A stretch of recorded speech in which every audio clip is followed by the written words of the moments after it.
ನನಗೊಂದು ಕ್ಷಣ ತಲೆನೇ ತಿರುಗೋಯ್ತು. 5 7 14, 4 ಒಂದು ಕ್ಯಾರಿ ಅಂತೆ. ನಾನು 5ನೇ ಮಗ್ಗಿಲಿ 14 ಹೆಂಗಣ ಬಂತು ಅಂತ, ಅದು 4 ಒಂದು ಕ್ಯಾರಿ ಹಾಕಿದ ತಕ್ಷಣ ನನಗೇನೆ ಮ್ಯಾಕ್ಸ್ ಮರ್ತೋಗಿ ಒಂದ್ಸತಿ ಅಯ್ಯೋ ನಾನು ಅಂದ್ಕೊಂಡಿದ್ದು ಕರೆಕ್ಟಾ, ಇವ್ರು ಹೇಳ್ತಿರೋದು ಇವ್ರು ಬರೀತಿರೋದು ಕರೆಕ್ಟಾ ಅಂದ್ಕೊಂಬಿಟ್ಟೆ. ಆಮೇಲೆ ಆವಾಗಲೇ ಅಂದ್ಕೊಂಡೆ, ಹೋಗೆ ಇನ್ನೇನು ಗೋವಿಂದೊಂದು ಪಾದನೆ ವೆಂಕಟರಮಣ ಸ್ವಾಮಿ ಗೋವಿಂದ ಅಂದ್ಬಿಟ್ಟು ಬರದೆ. ಸೊ ಇವ್ರು ಈ ಜನ್ಮದಲ್ಲಿ ಲಕ್ಸುರಿನ ತಗೊಳ್ಳಲ್ಲ. ಈ ಥರ ಮ್ಯಾಥಮೆಟಿಕ್ಸ್ ಮಾಡಿದ್ರೆ ಯಾರು ತಾನೇ ಲಕ್ಸುರಿ ಕೊಡ್ತಾರೆ ಅಂದ್ಕೊಂಡೆ. ಆಮೇಲೆ ತುಕಾರ್ಲಿ ಅವ್ರು ಹೇಳಿದ್ರು, ಅಲ್ಲ ಕಣೋ 5 7 35, 14 ಹೆಂಗೋ ಬಂತು, 4 ಒಂದು ಕ್ಯಾರಿ ಹಾಕಿದ್ಯಾ. ಅದು ನೋಡಿದ ತಕ್ಷಣ ಎಲ್ಲರಿಗೂ ನೀವು ಲೈಕ್ ಅಂತ ಮ್ಯೂಸಿಕ್ ಬರುತ್ತಲ್ಲ, ಸೊ ಟ್ರೋಲಲ್ಲೆಲ್ಲ ಓಡಾಡ್ತಾ ಇರುತ್ತೆ, ಆ ಥರ ಎಲ್ಲ ತಲೆಲ್ಲೂ ಒಂದೊಂದು ಮ್ಯೂಸಿಕ್ ಕೊಡೋಯ್ತು. ಆಮೇಲೆ ಬಿಗ್ ಬಾಸ್ ಅವರೇ, ಅಪ್ಪ ನೀವು ತಗೊಳ್ಳಲ್ಲ ಹಾಕೊಂಡ್ರು, ಈ ಜನ್ಮದಲ್ಲಿ ನೀವು ತೊಗೊಳ್ಳಲ್ಲ, ಎಲ್ಲರೂ ಆಡ್ಕೊಂಡು ನಗ್ತವ್ರೆ. ಅದು ಪ್ರತಾಪ್ ಅವ್ರು ಅಡ್ಮಿಟ್ ಆದಮೇಲೆ ನಮಗೆ ಉಗೀತವ್ರೆ, ನೀವು ಮನೆಯವ್ರಿಗೆ ಸರಿಯಾಗಿ ಇಟ್ಟಾಗ್ತಿಲ್ಲ ಮನೇಲಿರೋರಿಗೆ ಅಂತ. ಅದನ್ನೆಲ್ಲ ಕನ್ಸಿಡರ್ ಮಾಡೇನೋ ಬಿಗ್ ಬಾಸು, ಅಪ್ಪ ತಗೊಳ್ರ ನಾವೇ ಕೊಟ್ಬಿಡ್ತೀವಿ, ಹೊಟ್ಟೆ ತುಂಬ ತಿನ್ಕೊಂಡಿರಿ, ಇನ್ನೊಂದು 3 ವೀಕ್ ಇದ್ದೀರಾ, ಮತ್ತೆ ಯಾರು ಹಾಸ್ಪಿಟ್ಲಿಗೆ ಅಡ್ಮಿಟ್ ಆಗಿಬಿಡಿ ಅಂತ ಬಿಗ್ ಬಾಸ್ ಅವರೇ ಕೊಟ್ಟಂಗಿತ್ತು ಆಯಿತಾ ಲಕ್ಸುರಿನ. ಸೊ ಫೈನಲಿ ಮನೆಯವ್ರಿಗೆ ಲಕ್ಸುರಿ ಸಿಕ್ಕಿದೆ.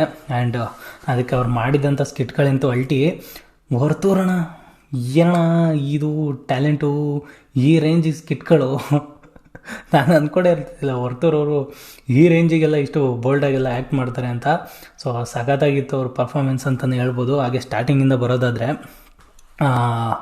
ಒಂದಷ್ಟು ಅಂದರೆ ನೆನ್ನೆ ಎಪಿಸೋಡ್ ಹಂಗೆ ಕಂಟಿನ್ಯೂ ಆಗುತ್ತೆ. ತುಕಾಲಿ ಅವರು ಮತ್ತು ಸಂಗೀತ ಅವರು ಕ್ಯಾಪ್ಟನ್ಸಿ ಟಾಸ್ಕಿಗೆ ಸೆಲೆಕ್ಟ್ ಆಗಿರ್ತಾರೆ. ಸೊ ಅದು ಕ್ಯಾಪ್ಟನ್ಸಿ ಟಾಸ್ಕ್ ಬರೋಕ್ಕಿಂತ ಮುಂಚೆ ಸಂಗೀತ ಅವರು ಮತ್ತು ನಮ್ರತಾ ಅವರು ಕಿಚನಲ್ಲಿ ನಿಂತ್ಕೊಂಡು ಮಾತಾಡ್ತಾ ಇರ್ತಾರೆ. ನಮ್ರತಾ ಅವ್ರು ಹೇಳ್ತಾರೆ, ನೀವು ಕಾರ್ತಿಕ್ ಅವ್ರ ಜೊತೆ ಒಂದಾಗ್ಬೋದಲ್ವಾ, ಮಾತಾಡ್ಬೋದಲ್ವಾ, ಹಂಗೆ ಹಿಂಗೆ ಅಂತ ಹೇಳ್ಬಿಟ್ಟು. ಸಂಗೀತ ಅವ್ರು ಹೇಳ್ತಾರೆ, ಅವ್ರು ಇವಿ ರೂಡು ಬಿಹೇವು ಹಾಗೆ ಹಿಂಗೆ ಅಂತ ಹೇಳ್ಬಿಟ್ಟು ಅಲ್ಲೊಂದು ಮಾತನ್ನ ಹೇಳ್ತಾರೆ. ಏನಂದರೆ, ಅವ್ರು ಇಲ್ಲಿ ನನ್ನ ಹತ್ರ ಬಂದು ಒಬ್ಬಳೇ ಇದ್ದಾಗ ಒಂಥರ ಸಾರಿ ಕೇಳ್ತಾರೆ, ಅವರು ಜೆನ್ಯೂನ್ ಅನಿಸುತ್ತೆ ಸಾರಿ, ಬಟ್ ಅವರು ಅಲ್ಲೆಲ್ಲರೂ ಸ್ಟೇಜ್ ಮೇಲೆ ಹೋಗಿ ಹೇಳಿ ಅಂದಾಗ ಅದು ಅವರು ಏನೋ ಒಂಥರ ಹೇಳ್ತಾರೆ ಸಾರಿ ಅನ್ನೋದು ಅವ್ರ ಮನಸ್ಸಿಂದ ಬರಲ್ಲ. ಇವ್ರಿಗೆ ಮನಸ್ಸಿಂದ ಕರುಳನ್ನ ಎದೆನ ಸೀಳಿ ನೋಡಮ್ಮ ಸಾರಿ ತೋರ್ಸೋಕ್ಕಾಗತ್ತಾ. ಸೊ ಅಲ್ಲಿ ಬಂದಾಗ ಒಬ್ರು ಒಂದು 4 ಜನ ಮುಂದೆ ನಿಂತಾಗ ಒಂದು ಮುಜುಗರ ಅಂತಿರುತ್ತೆ. ಒಟ್ನಲ್ಲಿ ಅದನ್ನು ಒಪ್ಕೊಂಡು ಮಾಡೋಕ್ಕೆ ಒಪ್ಕೊತಾರಲ್ಲ ಆ ವ್ಯಕ್ತಿ, ಅದಕ್ಕಾದರೂ ಒಂದು ಅಪ್ರಿಷಿಯೇಷನ್ ಬೇಡವಾ ಸಂಗೀತ ಅವ್ರ ಕಡೆಯಿಂದ? ಅದು ಮಾತಾಡೋ ಅದೆಲ್ಲ ಹೋಗಲಿ. ಆಮೇಲೆ ಕ್ಯಾಪ್ಟನ್ಸಿ ಟಾಸ್ಕ್ ಆಗುತ್ತೆ, ಸಂಗೀತ ಅವ್ರು ಕ್ಯಾಪ್ಟನಾಗಿ ಆಯ್ಕೆ ಆಗ್ತಾರೆ.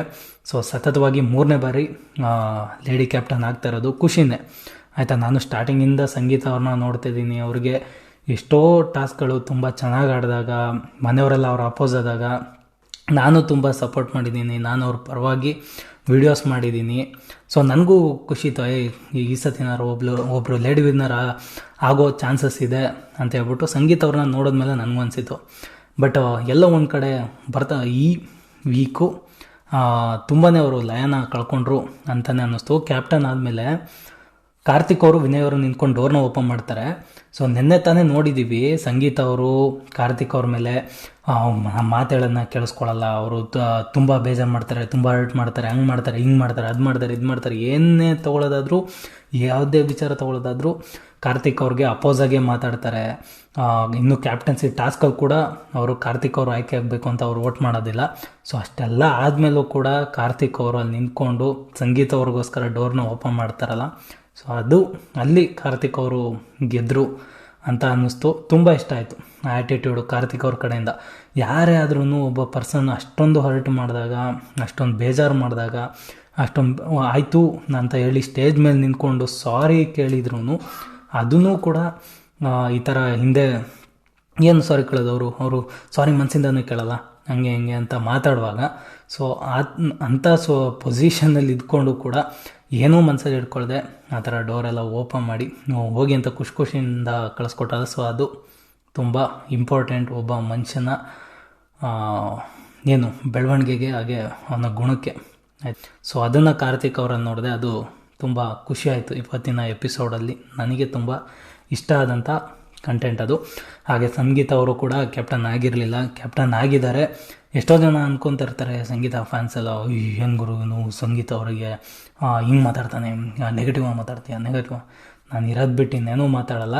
ಆ್ಯಕ್ಚುಲಿ ಸಂಗೀತ ಅವರು ಅಲ್ಲಿ ಇರೋ ಸಂಗೀತ ಅವರೇ ಅಂತಲ್ಲ, ಅಲ್ಲಿ ಯಾವ ಕಂಟೆಸ್ಟೆಂಟ್ಸು ನನಗೇನು ಇಷ್ಟ ಇಲ್ಲ ಅನ್ನಂಗಿಲ್ಲ.